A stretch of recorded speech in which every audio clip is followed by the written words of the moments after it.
Hi అండి. ఈరోజు నాటుకోడి కూర వండుకుందాం. దీనికోసం నేను ఫస్ట్ మసాలాతో కలిపి పేస్ట్ తయారు చేసుకుంటున్నాను.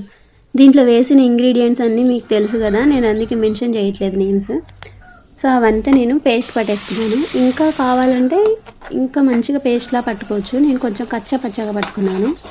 తర్వాత ఉప్పు, కారం, పసుపు, అల్లం వెల్లుల్లి పేస్ట్ అన్నీ వేసి మసాలా ముద్దలో మంచిగా ఫ్రై చేసుకుంటున్నాను.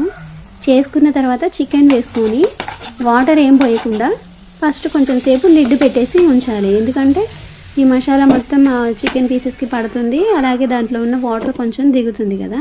అప్పుడు మనం వాటర్ వేసుకొని కుక్ చేసుకుంటే ఈ ముందు మసాలా అంతా ముక్కలకి బాగా పట్టేస్తుంది అనమాట. కొంతమంది ఏం చేస్తారంటే చికెన్ వేయగానే వాటర్ వేసేస్తారు. ఇంకా మనం కుక్కర్లో కూడా పెట్టుకోవచ్చు, కాకపోతే నేను కుక్కర్లో పెట్టుకోవట్లేదు, డైరెక్ట్ వేసుకుంటున్నాను.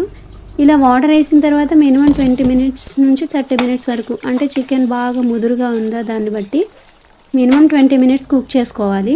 తర్వాత కొత్తిమీర వేసుకొని ముక్క చూడండి బాగా కుక్ అయిపోయింది, చూపిస్తున్నాను. ఆల్రెడీ ఇంతకుముందు ఒక వీడియో చేశాను, ఇది వేరే స్టైల్. ఇంకా 2-3 స్టైల్స్ ఉన్నాయి, చూస్తాను. నేనైతే చికెన్ తినేస్తున్నా, మరి మీరు ఎప్పుడు తింటారు?